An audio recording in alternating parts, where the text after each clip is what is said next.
মারা গেছেন বাংলাদেশের তিনবারের প্রধানমন্ত্রী বেগম খালেদা জিয়া। আজ রবিবার রাজধানীর এভার কেয়ার হাসপাতালের সিসিইউতে চিকিৎসাধীন অবস্থায় শেষ নিঃশ্বাস ত্যাগ করেছেন তিনি। এমন খবরে দলটি উচ্চ পর্যায় থেকে শুরু করে তৃণমূল নেতাকর্মীদের মধ্যে নেমে এসেছে শোকের ছায়া। আমাদের চেয়ারপারসন দেশনেত্রী বেগম খালেদা জিয়া ছাড়াই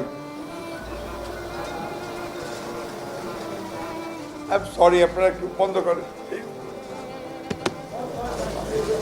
বিস্তারিত মূল ভিডিওতে। গত বৃহস্পতিবার থেকে তার শারীরিক অবস্থার অবনতি ঘটতে থাকলে তাকে দ্রুত এভার কেয়ার হাসপাতালে ভর্তি করা হয়। ব্যক্তিগত চিকিৎসক দলের পাশাপাশি দেশ বিদেশের স্বনামধন্য বিশেষজ্ঞ চিকিৎসকরাও তার অবস্থার উন্নতির জন্য চিকিৎসা সেবা দেন। তবে চিকিৎসার পরও তার শারীরিক অবস্থার কোনো উল্লেখযোগ্য অগ্রগতি দেখা যায়নি। পরবর্তীতে অবস্থার অবনতি হওয়ায় তাকে সিসিইউতে স্থানান্তর করা হয়। এরপর গত শুক্রবার গভীর রাতে তার অবস্থা আশঙ্কাজনক বলে জানান চিকিৎসকরা। এ খবর ছড়িয়ে পড়লে বিএনপির নেতাকর্মীরা হাসপাতালে ভিড় জমাতে শুরু করেন। অনেকেই আবেগ আপ্লুত হয়ে তাকে বাঁচাতে নিজেদের অঙ্গ দান করার কথাও প্রকাশ করেন। খালেদা জিয়ার পরিস্থিতি জানতে বিভিন্ন রাজনৈতিক দলের নেতারাও হাসপাতালে যান। অন্তর্বর্তীকালীন সরকারের প্রধান উপদেষ্টা ডক্টর মোহাম্মদ ইউনূস চিকিৎসা সেবায় যেন কোনো ধরনের ব্যাঘাত না ঘটে সে বিষয়ে সংশ্লিষ্টদের নির্দেশ দেন। চিকিৎসার অংশ হিসেবে তাকে বিদেশে নেওয়ার কথা বিবেচনা করা হলেও বর্তমান শারীরিক অবস্থার কারণে তা সম্ভব হয়নি বলে চিকিৎসক দল জানিয়েছে। এই অবস্থায় তিনি কোনো মতেই বিমানে করে জার্নি করতে পারবেন না। এ পরিস্থিতিতে খালেদা জিয়ার বড় ছেলে তারেক রহমান বলেন, এই মুহূর্তে আল্লাহর কাছে দোয়া করা ছাড়া আর কোনো পথ নেই। বেগম খালেদা জিয়ার চিকিৎসা ও পরবর্তী সব খবর জানতে